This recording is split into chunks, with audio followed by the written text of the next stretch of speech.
Hi everyone, this is Tommy and welcome back to the Upvotex tutorial series. And today we'll teach you how you can configure the Upvotex settings by going through 4 tabs, which are General, Email, Google API, and Google ReCaptcha. So with that, let's go ahead and dive right into the first tab, which is General Settings. This is where you can personalize Upvotex relevant to your brand identity. So, what is your brand identity means?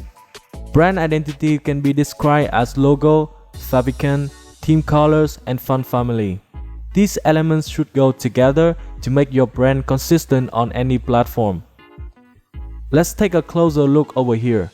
First, the logo URL is where you can enter the URLs that you want to redirect your user whenever they click on your logo.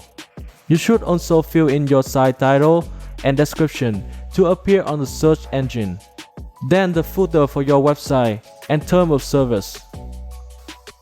Next, start to customize Upvotex with theme colors, font size, and font family to choose from over 1,000 Google fonts. Then hit on Save Change to complete. You definitely saw this notification since you installed Upvotex. So what it is for? This is a SMTP setup that enables your email system to run. After completing the connection, your user can verify their registered account or reset their account password through their email. So, there are 4 fields that you need to enter. First is your SMTP server address. In case you are using Gmail, your SMTP will be smtp.gmail.com. Continue to fill in your email address in the mail username fields, your email passwords, and finish with the sender name in the mail from name field. Finally, click on Save Change to complete. After a few seconds, you'll see this notification show that your email system now is working. Scrolling down, you'll see the email template where you can customize according to your brand identity. Just keep in mind that you must keep the required body field in the email template in order to deliver the relevant content for each type of email. To double check if your email system is working or not, you need to send a test email and check your inbox. Next, we'll continue with the Google API settings to enable your customer login with their Google account. First, you need to access this link that I will put on the video description and log in with your Google account. Click on the Auth Consent Screen tab, select External, then hit on Create.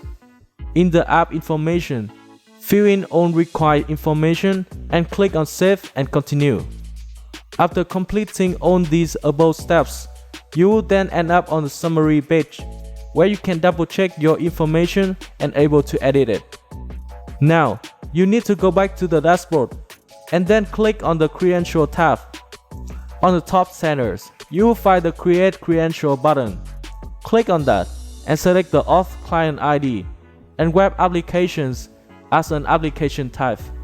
Then start to fill in the name of your auth client and add your authorized redirect URLs, then click on Create.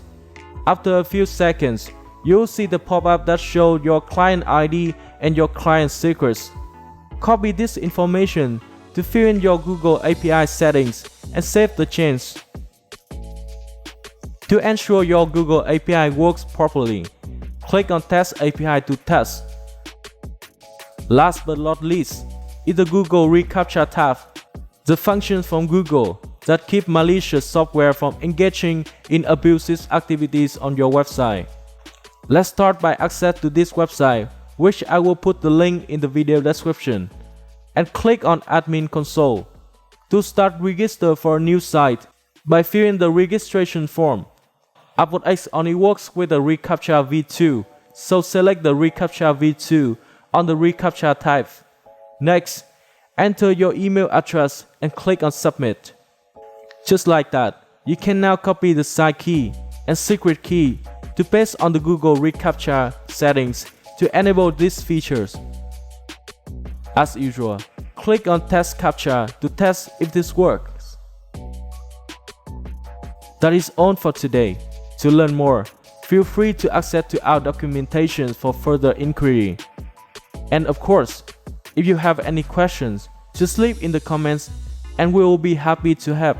Thank you for watching and I will see you in the next videos.